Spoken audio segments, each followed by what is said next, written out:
C'est un privilège de pouvoir louer Dieu. C'est un privilège de connaître le Dieu vivant et vrai. Et ce privilège, cette grâce, c'est lui qui nous a donné. C'est lui qui est venu se révéler à nous. Notre péché est tellement fort, tellement présent que nous-mêmes, nous ne pouvons pas aller chercher Dieu. Dieu vient nous chercher. Dieu vient, par sa lumière, nous éclairer et nous révéler et nous parler de son amour. Il nous révèle notre état de pécheur, mais ce n'est pas pour nous faire du mal. Ce n'est pas pour nous écraser. Ce n'est pas pour nous dire « Regarde combien tu es nul ». C'est pas pour ça. Ça, c'est les hommes qui font ça. L'ennemi de notre âme fait ça aussi. Satan fait ça. Dieu ne fait pas ça. Par contre, nous avons besoin de réellement voir qui nous sommes, où nous sommes, et nous sommes perdus sans lui. Et quand il nous montre notre péché, il nous propose sa grâce, son salut, son pardon, le sacrifice qu'il a fait, alors que nous étions encore des pécheurs. Il a donné sa vie pour toi et pour moi. Tellement il nous aime. Nous avons déjà commencé ces derniers dimanches à parler d'une série qui s'intitule « Je suis chrétien ». Je suis chrétien, je suis de Christ, je suis chrétien, je connais Dieu.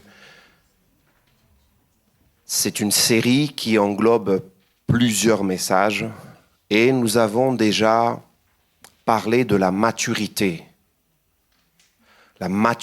du chrétien, la maturité de l'homme, de la femme, de l'enfant de Dieu. Souvenez-vous des 5 marques de maturité que nous avons parlé. Jacques en parle profondément, largement. Jacques parle de manière sage, intelligente et intelligible, compréhensible. Il est clair que celui qui ne connaît pas, encore une fois, je le rappelle, celui qui ne connaît pas Dieu aura du mal à comprendre, à prendre ce que Jacques dit.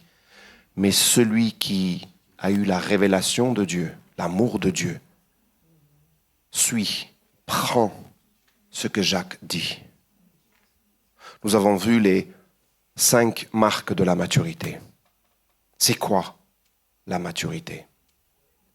Et aujourd'hui, je vous propose de continuer encore dans cette série qui est « Je suis chrétien ». Et là, je vous propose un sujet que nous trouvons dans Galates chapitre 5. Dans Galates chapitre 5, l'apôtre Paul va nous dresser des caractéristiques, va nous parler du fruit de l'esprit. Et je dis bien du fruit, pas les fruits. Les prédicateurs, ceux qui prêchent la parole de Dieu, parfois on fait l'erreur d'appeler les fruits. Mais en fait, ce n'est pas les fruits, c'est le fruit. C'est le fruit qui contient tout ce que nous pouvons lire dans Galates chapitre 5 au verset 22. L'amour, la joie, la paix, la bienveillance, la maîtrise de soi, la foi. Tout ce qui est écrit dans Galates chapitre 5, c'est un ensemble du même fruit. C'est le même fruit, ce n'est pas des fruits. Aujourd'hui, si je devais donner un titre à ce message, même si ça fait partie des séries, le titre de ce message, c'est « Je n'aime pas, je n'ai pas la joie, je n'ai pas la paix. Je suis chrétien et je fais exprès de dire, je n'aime pas, je n'ai pas la joie, je n'ai pas la paix. Ce que je vous propose dans les dimanches à venir, avec l'aide de Dieu, de pouvoir s'arrêter sur ces mots, sur ces notions. C'est quoi l'amour? C'est quoi la joie? C'est quoi la paix? C'est quoi le fruit de l'esprit? Comment est-ce que nous pouvons comprendre avec la parole de Dieu? Qu'est-ce que le Seigneur veut nous enseigner dans sa parole? C'est quoi le fruit de l'esprit? Vous savez, le fruit, si on doit comparer à un fruit, pomme, la figue, quel que soit le fruit qu'on pourrait dire, le fruit, c'est le résultat final.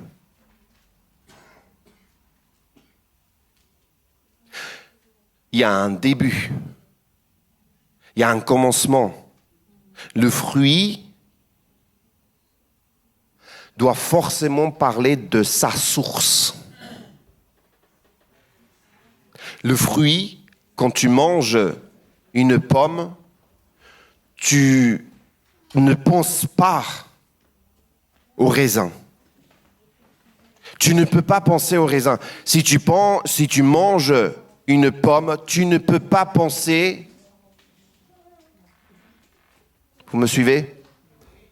Quand tu manges une pomme, tu ne peux pas penser aux carottes. Vous me suivez ce que je dis? Quand tu manges une pomme, tu ne peux pas penser aux pommes de terre. Tu ne peux pas penser à une viande, à autre chose. Si tu manges une pomme, forcément tu vas penser l'arbre pommier. Et avant que tu puisses manger cette pomme, il y avait une graine, une semence qui est tombée dans la terre, qui a donné naissance, n'est-ce pas, le début de l'arbre, et puis qui a grandi, qui a, avec le temps, a donné des fleurs, et puis après, nous pouvons prendre ce fruit et manger. Il y a ce processus, et le résultat final, c'est la pomme. Le fruit parle de sa source. Le fruit de l'esprit parle de l'Esprit Saint. Quand tu parles de l'amour, la joie, la paix, ça parle de l'Esprit. Ça parle du caractère de l'Esprit Saint.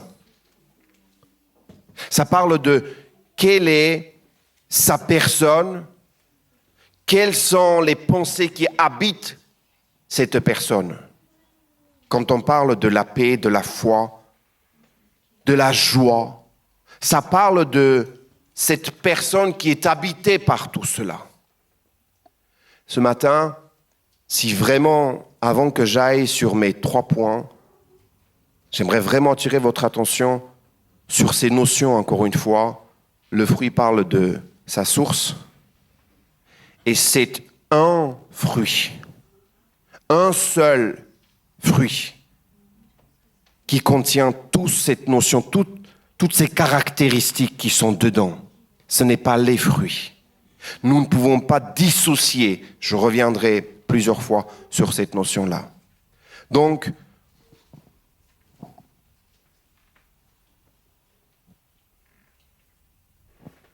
notre fruit parle de d'où est-ce que je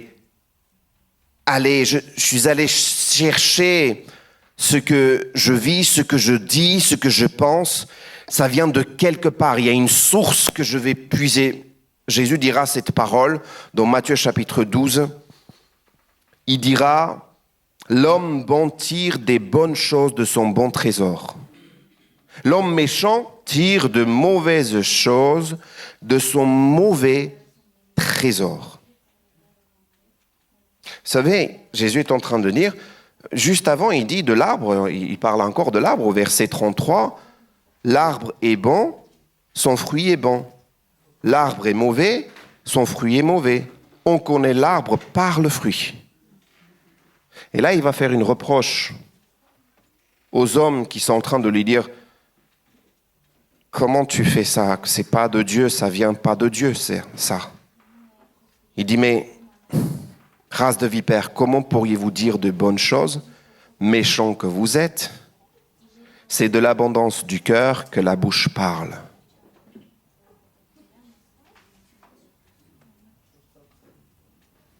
Matthieu chapitre 12, à partir de verset 33. Ensuite, il va parler au jour du jugement, les hommes rendront compte de toutes les paroles vaines qu'ils auront proférées, qu'ils auront dites. Car par tes paroles, tu seras justifié, par tes paroles, tu seras condamné.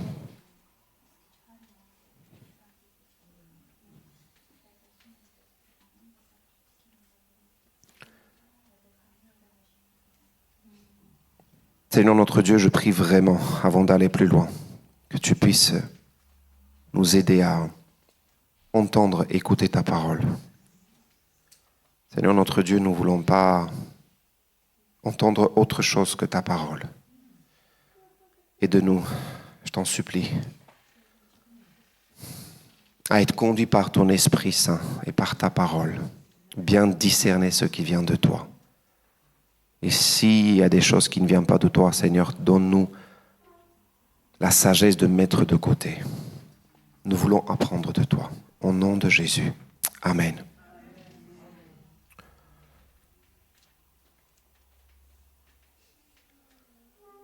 Je n'aime pas. Le fruit de l'esprit commence par ce mot, l'amour.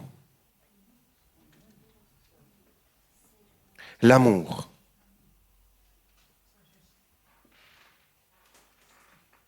Et j'ai fait exprès de mettre le titre, mon premier, on va dire, point, c'est « Je n'aime pas ». Vous savez, si je ressens pas l'amour ou bien je ressens l'amour, ça ne parle pas forcément de l'amour de Dieu ou de l'amour biblique.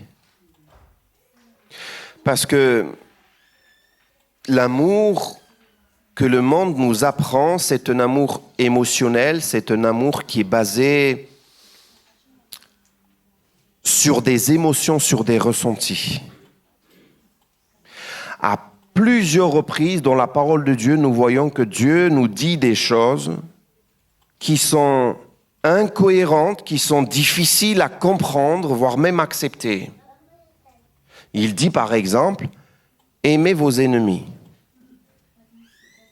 Seigneur, comment tu veux que je ressente de l'amour pour mon ennemi? Comment voulez-vous que je puisse aimer quelqu'un qui, c'est impossible que je l'aime? L'amour de Dieu ne se base pas sur les émotions. Ça, c'est les hommes qui font ça. Je t'aime parce que tu m'aimes, parce que tu me fais du bien, parce que tu es agréable envers moi, tu me fais des cadeaux, tu me fais des sourires, tu m'appelles plusieurs fois. Et donc, en retour, je t'aime. C'est comme une espèce de commerce, vous savez. Échange, on achète. Tu me donnes quelque chose, je te donne quelque chose. L'amour de Dieu n'est pas ça. Ce n'est pas comme ça que Dieu nous aime.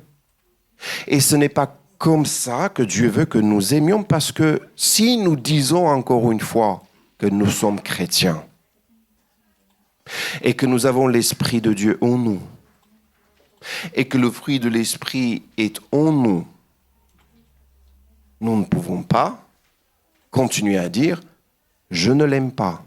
Pourquoi tu ne l'aimes pas? Je ne ressens pas de l'amour, je ressens plus de la haine. Ce que Jésus nous dit en quelque sorte, c'est quand tu dis que je l'aime, ça ne doit pas être basé sur tes émotions, c'est ça doit être basé beaucoup plus à ce que tu penses pour le bien de l'autre. Tu penses pour le bien de l'autre, c'est comme ça que tu fais le choix de l'aimer. Quand Jésus nous dit priez pour vos ennemis, quand la Bible nous dit priez, aimez vos ennemis, aime ton prochain. Et qui est mon prochain? Ça, ce que Jésus est en train de nous dire, c'est attention, ne te base pas sur ce que toi tu comprends même de l'amour, sur ce que toi tu ressens de l'amour, non. Base-toi sur ce que moi je te propose. Aime parce que c'est bien pour l'autre aussi que tu l'aimes. Si Dieu devait se baser que sur des émotions, je suis le dernier à être aimé. Et chacun de nous, on peut être témoigné, on est loin d'être aimé, surtout il y a des moments où on n'est pas aimable du tout. Demandez à ma femme, il y a des fois où je ne suis pas forcément aimable. Elle n'est pas là, je peux en parler. Mais qui pourrait dire que tu es aimable tout le temps? Tu dors mal, tu te réveilles, la veille tout allait bien et tu te réveilles et puis à un moment donné ça commence à... Encore si c'est basé sur la fatigue, mais il y a d'autres fois c'est pas forcément sur la fatigue. Un rien du tout te bascule dans un état et tu commences à être désagréable. Et si mon amour est basé que sur des émotions, je ne suis pas dans l'amour de Dieu.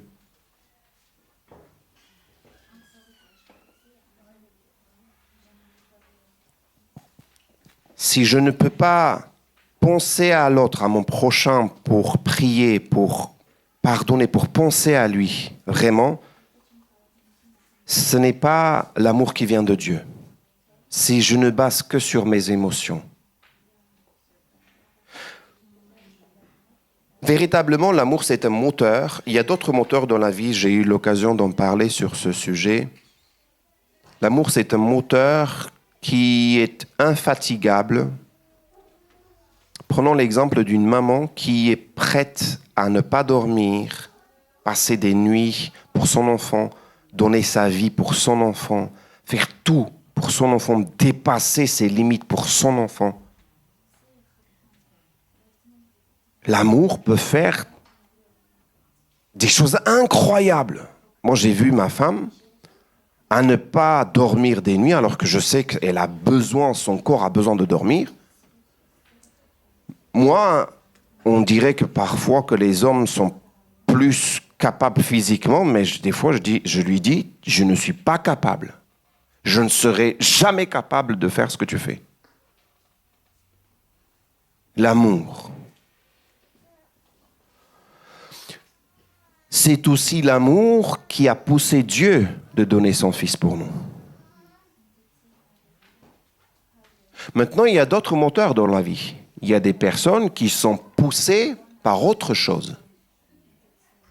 La haine, la jalousie, c'est un moteur pour quelques-uns. Ils sont poussés par cela. Et ils peuvent parfois faire des choses en dépassant leurs limites alors qu'ils ne seraient pas capables.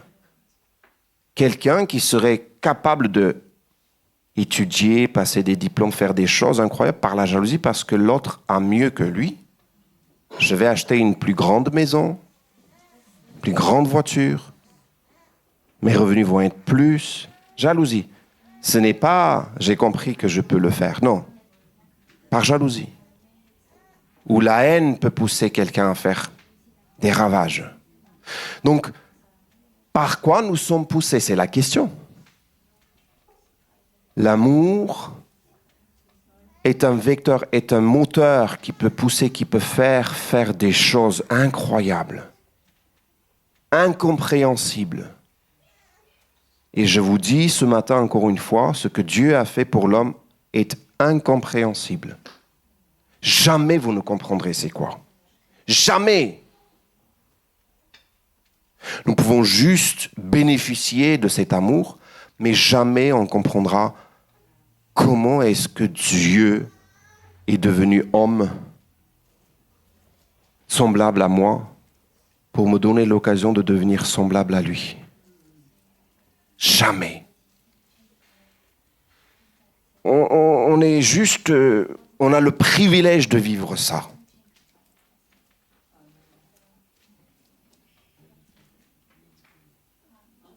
J'ai déjà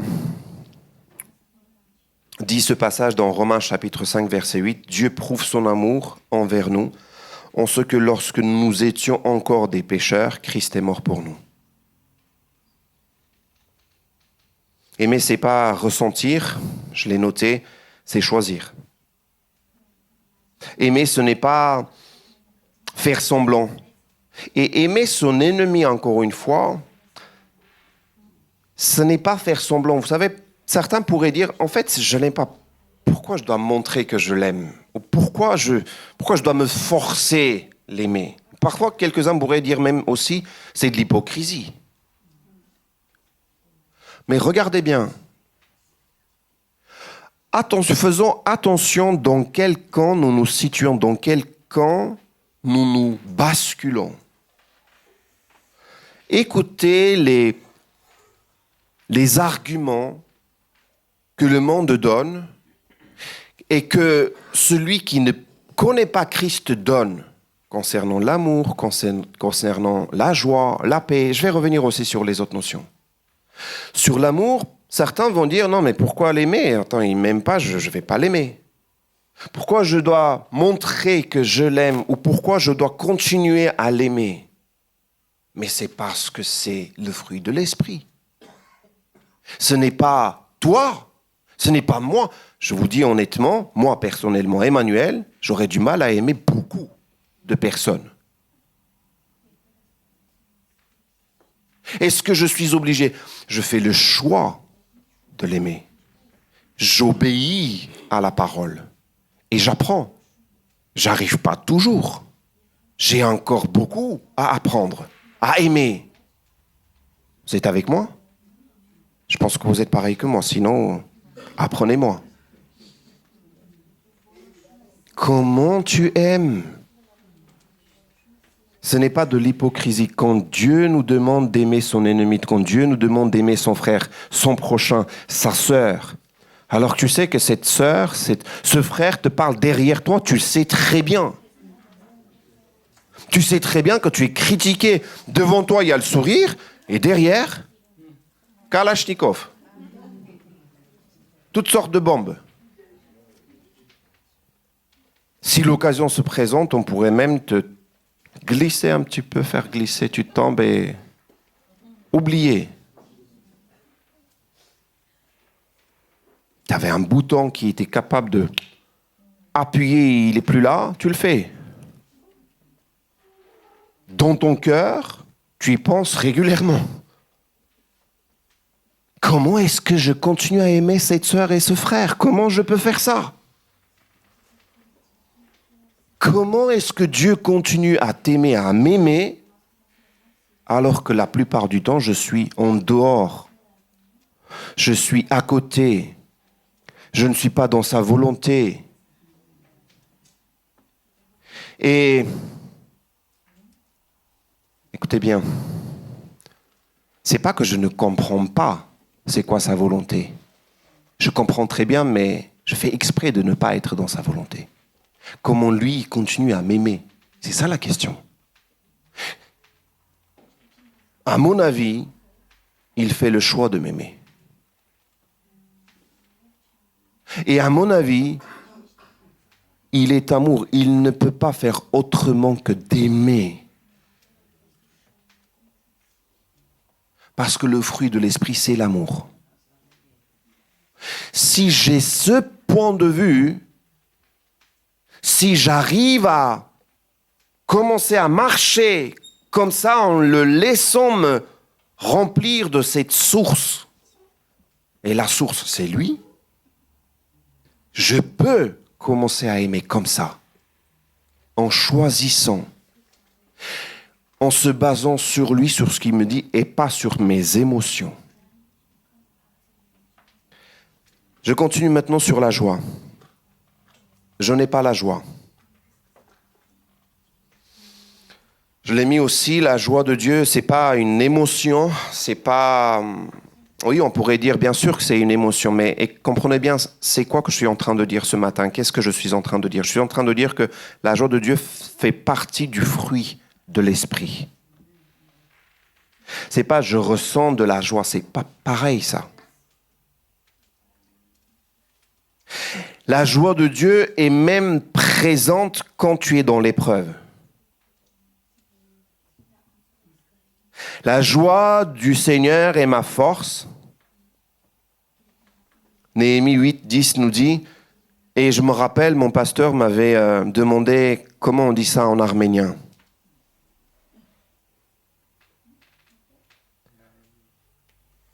Et je l'ai appris et régulièrement il me disait Աստծո ուրախությունը իմ ուժն է. Աստծո տված ուրախությունը իմ ուժն է. La joie du Seigneur est ma force. Et ça ne se base pas sur mes émotions. C'est pas parce que moi je ressens de la joie. Ça vient pas de l'intérieur de moi. Ça vient de lui. Maintenant, si je vais un peu plus loin, je dirais que je ne peux pas avoir de la joie en même temps que je sais que j'ai fait du mal à quelqu'un.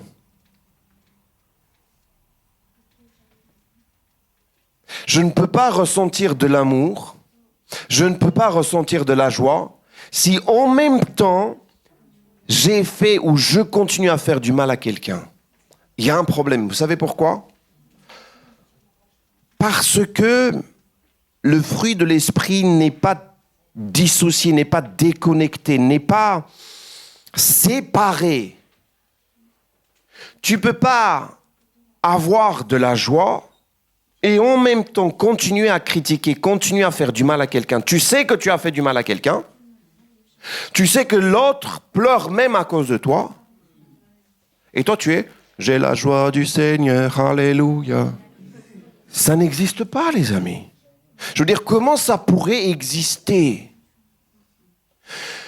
Vous imaginez un petit peu l'Esprit Saint faire ça? Impossible. Il ne peut pas se séparer et se dédoubler. Il ne peut pas devenir d'un côté, il fait mal, et de l'autre côté, il a la joie. Impossible. Je crois que vous étiez dans des situations dans lesquelles où vous savez que quelque chose ne va pas. Dans la relation, dans votre vie, avec Dieu, dans votre relation avec Dieu, dans votre relation avec votre prochain. Et il y a quelque chose, il faut régler, il y a quelque chose qui ne va pas. L'esprit est en train de travailler avec toi-même, avec vous-même, et vous savez que quelque chose doit être réglé. Et ça, c'est l'esprit qui est en train de travailler. Vous ne dormez pas tranquille, sans problème, en disant, écoute, il avait qu'à bien prendre ou prendre légèrement ce que j'ai dit. J'ai pas dit de grandes choses. C'est à lui de faire le nécessaire. Il faut qu'il grandisse. Vous comprenez ce que je suis en train de dire? Vous blessez quelqu'un, vous faites du mal à quelqu'un, et vous savez, c'est pas une question de j'ai pas dit de mal, j'ai pas fait mal. En fait, si l'autre vous dit que il a mal, ça lui fait mal, comment ça peut juste ne pas t'affecter? Tu dis je suis pas concerné alors que c'est tes paroles, c'est tes actes qui ont fait ça. Là, on est loin d'être dans le fruit de l'esprit.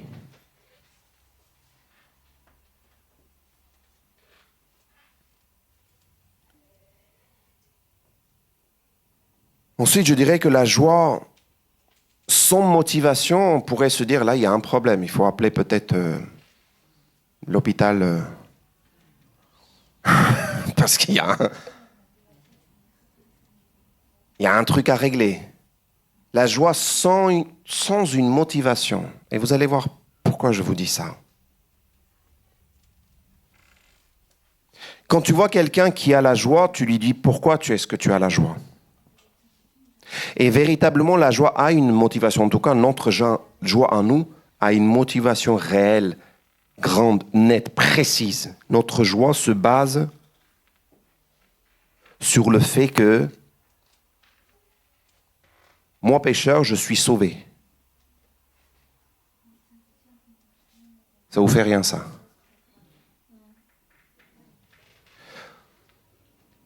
Mais je peux vous dire que parfois, nous, les chrétiens, je suis chrétien, notre joie se base sur d'autres choses. J'ai fait des miracles. J'ai réussi à faire quelque chose. J'ai accompli quelque chose. Je sers et puis il y a quelque chose. Je me sens bien, j'ai la joie. T'as vu, on m'a montré, on m'a dit, il a réussi, il a fait quelque chose. Délivrance, guérison. Et vous savez, un jour, les disciples vont croire que ça y est, parce qu'ils ont réussi à dominer sur les esprits, ça y est, il faut qu'ils s'extasent, il faut qu'ils soient débordés. Jésus leur rappelle, il leur dit, attends.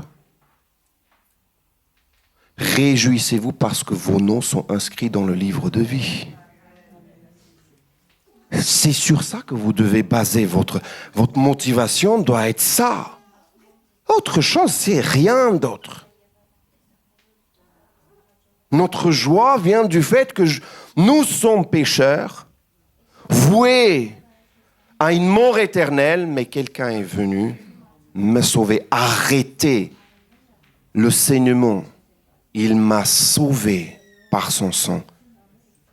Ce qui m'attend, c'est la vie éternelle. Je n'ai pas la joie. Je suis chrétien, mais je n'ai pas la joie. Vous savez, quand votre joie est motivée par ça, c'est-à-dire que par le fait que vous savez, que tu sais que ton nom est inscrit dans le livre de vie, tu vis autrement la vie. Tu vis autrement tes journées. C'est différent.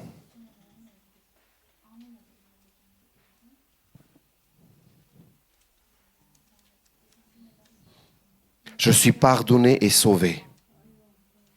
La vraie joie, la joie qui vient de Dieu, ce n'est pas une émotion, c'est une révélation. Je suis dans la joie non à cause de ce que j'ai, mais à cause de ce que je suis en Christ. C'est ça la joie. Véritablement, je suis de Christ, je suis chrétien. Il n'y a pas plus grande joie que de savoir que je suis sauvé. Alors que je ne peux pas me sauver moi.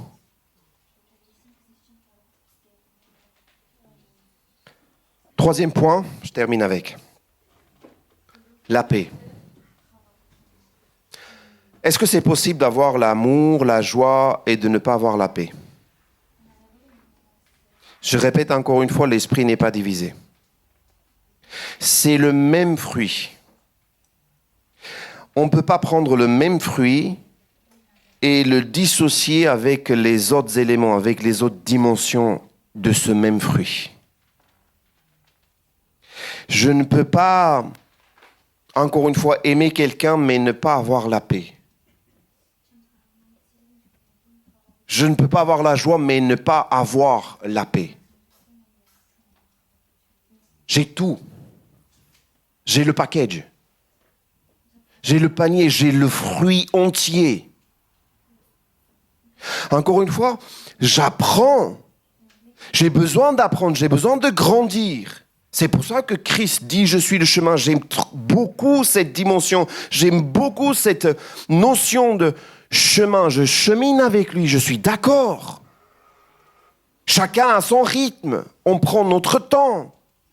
Mais s'il vous plaît, nous ne sommes pas appelés à répéter les choses que ce monde nous propose. Je ne peux pas continuellement être dans l'inquiétude et en même temps dire non, c'est normal. C'est pas normal. Ce qui est normal, au milieu de la tempête, j'ai la paix. Ça, c'est normal, bibliquement parlant.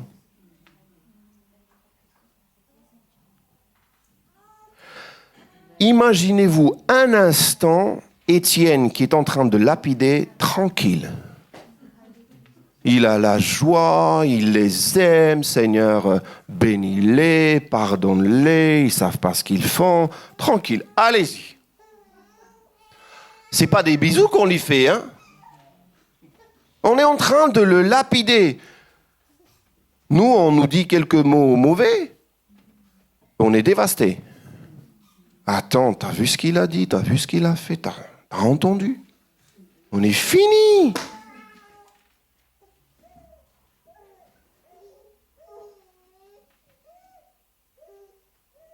Et les disciples, ils sont mis en prison, ils sont en train de chanter. Non mais attends, t'es en prison. Le lendemain, on va vous tuer, vous êtes morts là. Et je suis tranquille. Pas de problème. L'apôtre Paul dira, la mort met un gain, pas de problème. J'ai pas de problème avec ça. Je suis en vie, je sers le Seigneur. Je mors, je vais auprès de lui. Il n'y a pas de souci avec ça. Vous pouvez répéter ces paroles. Sommes-nous capables de vivre et de répéter ces mêmes paroles? Mais je vais vous dire, normalement oui, parce que nous avons le même esprit en nous. C'est le même esprit qui produit le même fruit. L'amour, la joie et la paix.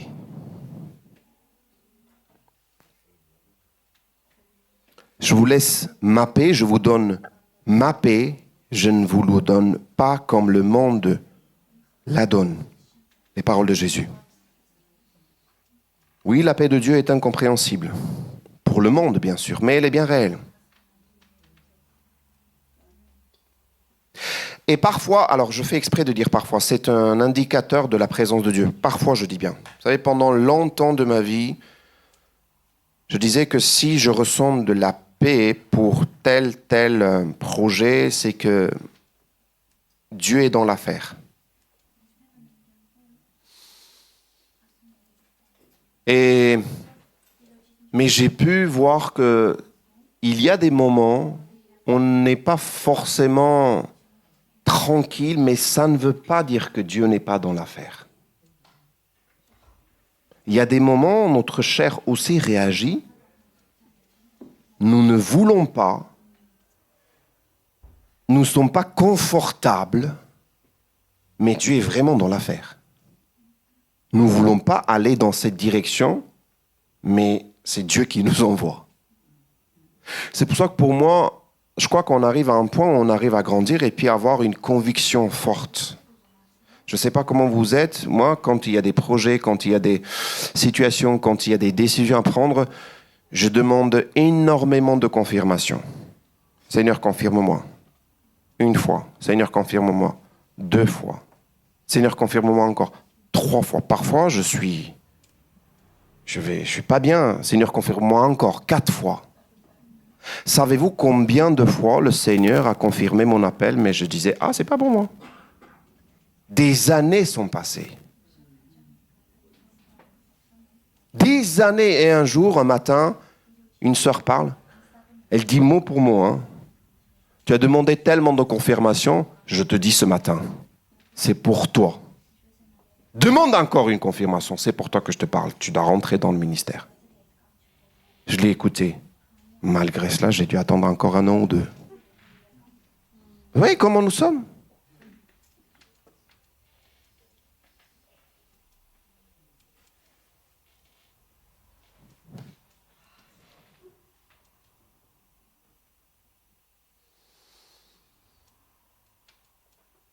Paul écrit aux Philippiens, il dit ceci, la paix de Dieu surpasse toute intelligence. Et c'est cette paix-là qui gardera vos cœurs. Mais ce qui est intéressant, c'est que quand il écrit aux Philippiens, il dit que vous présentez, vous lui demandez, vous priez, vous amenez tout, et c'est à ce moment-là qu'il viendra habiter. C'est très intéressant, il y a des démarches, tu lui fais confiance, tu lui donnes et la paix de Dieu vient habiter en toi. Je ne vais pas prendre le temps d'étudier là tout de suite sur Philippiens, mais je vous invite à lire, à relire ce passage, parce que ça nous aide aussi. Ça nous donne des billes, ça nous donne ça nous aide réellement. À voir que oui, Dieu nous dit, tu n'es pas seul, je suis avec toi. Et le fait de s'inquiéter continuellement, à un moment, il faut qu'on s'arrête et on se pose des questions.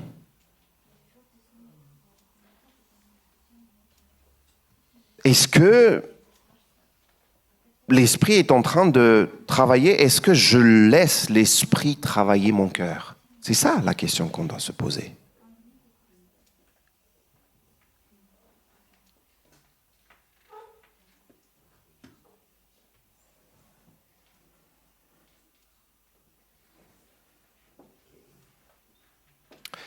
Vous savez, j'ai du mal avec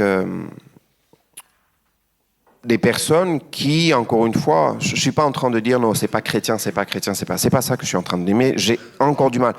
Ça peut m'arriver, ça peut arriver à tout le monde. Mais je me dis à un moment, quand tu écoutes une parole, tu entends, tu comprends, tu prends cette parole, même si ça te fait du mal, même si tu te sens pas bien, à partir du moment où tu as vu que ça vient de la parole de Dieu, tu comprends, tu lis, et que tu luttes avec cette parole, tu continues à rester dans cette espèce de lutte, tu ne le laisses pas faire, là j'ai un problème. Si tu as compris qu'en fait, là où tu arrives, tu n'apportes pas la paix, tu apportes plus le conflit, tu apportes plus le désordre, tu apportes plus le... Vous savez, cette espèce d'irritabilité, d'irritation. Tu es irrité et autour de toi, c'est tout le temps les mêmes choses. Le groupe, l'endroit, enfin, à chaque fois où le lieu, les équipes, il y a ça, c'est à chaque fois tu arrives et puis il y a des choses, tu apportes pas la paix, tu crées pas des relations, tu les divises. Et on te dit, on te rappelle, et tu comprends qu'il y a quelque chose qui doit être réglé. L'esprit parle. L'esprit qui est en toi, l'esprit veut te rappeler. Et tu t'obstines. Non, mais moi, je me sens mal. Alors, c'est comme si c'est tellement là, c'est présent. Il y a peut-être des blessures, il y a toutes sortes de choses. Je ne suis pas un expert, je ne suis pas un psychologue. Mais je me dis quand même, tu comprends que quelque chose ne va pas. Et pour régler ce problème, arrêter peut-être tout, hein. Peut-être arrêter de travailler, arrêter de servir, arrêter d'aller, je sais pas, être invité, arrêter de faire tout, s'asseoir, prendre peut-être 3 jours, peut-être il faut jeûner. Mais Seigneur, là, je dois régler ce problème. Tu es en moi, tu veux faire du travail en moi, je ne te laisse pas. Il y a un problème. C'est pour ça que je fais exprès de dire, je suis chrétien, je n'ai pas la paix. Ça colle pas. On essaye de coller, ça colle pas.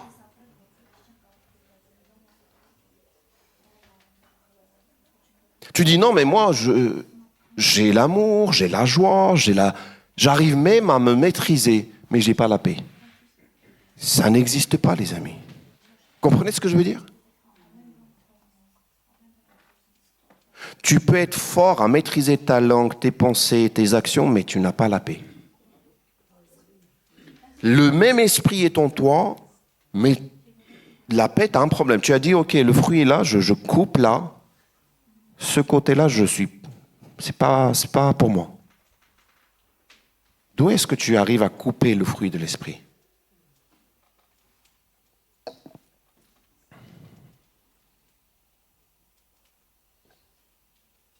C'est une question qui nous est posée à nous tous. Est-ce que j'apporte la paix ou l'attention autour de moi?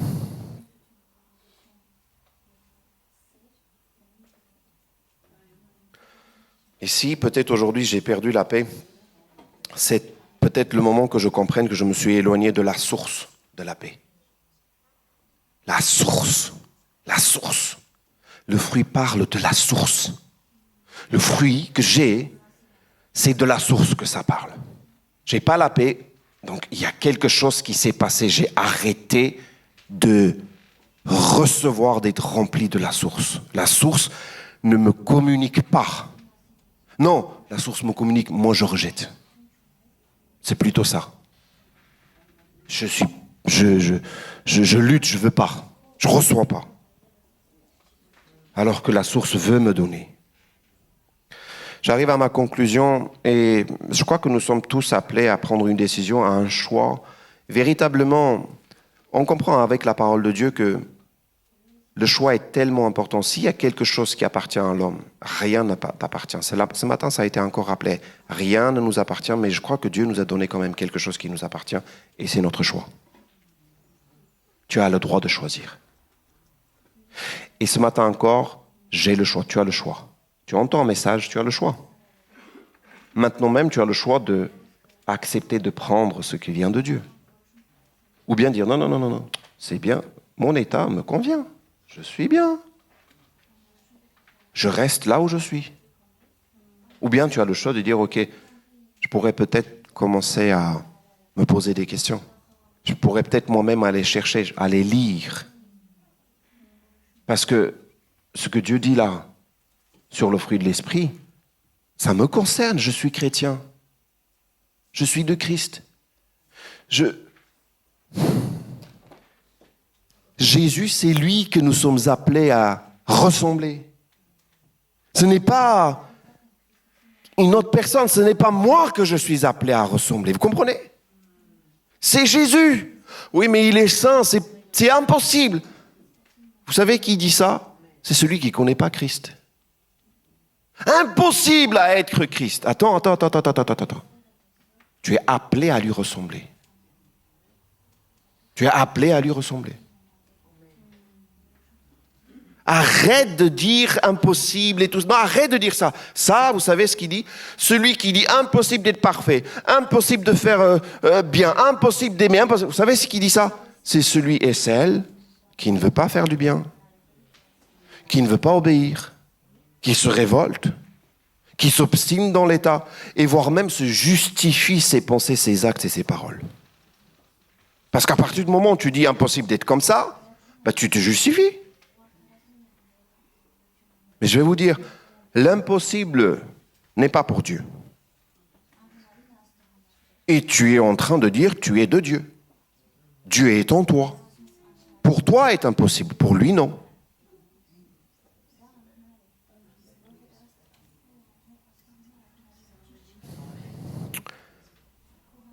Pour la conclusion, le fruit que tu portes aujourd'hui annonce l'arbre que tu es vraiment. J'ai dit quelques réflexions. Ce que tu laisses sortir révèle qui t'habite, qui est en toi. Et vraiment, on peut poser aussi la question, est-ce qu'on se laisse être conduit par l'esprit?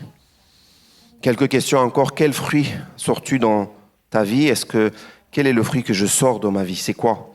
Est-ce que c'est le reflet de l'esprit ou est-ce que c'est une autre source? Ou est-ce que c'est ma source? C'est ce que moi je pense, c'est ce que moi je crois? Y a-t-il une partie du fruit qui manque dans ma vie? Entre l'amour, la paix, la joie. Et on a vu que c'est 3 aujourd'hui. Est-ce que tu choisis aujourd'hui de marcher par l'esprit? C'est encore une fois un choix. Et je termine, oui. Le fruit est le signe visible de l'esprit qui est en nous. Laissons-nous être transformés par lui, par le Saint-Esprit.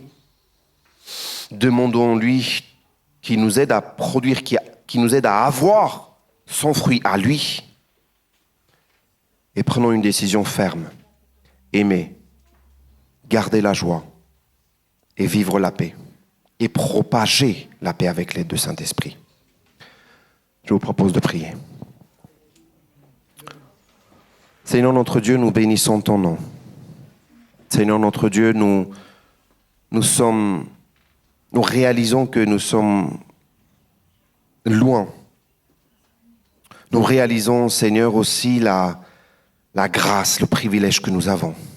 Nous réalisons encore que tu continues à nous parler, à nous révéler, à nous proposer de l'aide, à nous proposer de nous relever, de nous remettre sur le bon chemin. Nous réalisons que, Seigneur, que encore il y a tellement de chemin à parcourir, chemin à faire avec toi. Mais Seigneur, merci pour ta patience. Encore. qui fait partie du fruit de l'esprit. Merci pour ta patience. Merci de nous aider. Remplis-nous encore plus de ta présence, de telle manière que cette lumière puisse effacer les coins d'ombre qui sont en nous. Viens remplir par ta parole tout notre être. Viens remplir par ton esprit tout notre être. Âme, esprit, corps, pensée, cœur. Nous voulons être débordés de toi et de ta présence, de ton esprit, de ta parole. Pas intellectuellement, mais Seigneur, connaissant ta parole, en ayant une intimité, une relation intime avec toi, qui est une naissance. À partir de cette connaissance, une naissance qui donne le fruit de l'esprit, l'amour, la joie, la paix, etc. Pour te donner gloire. Nous voulons te ressembler chaque jour. Jésus, merci. En ton nom, nous avons prié. Amen.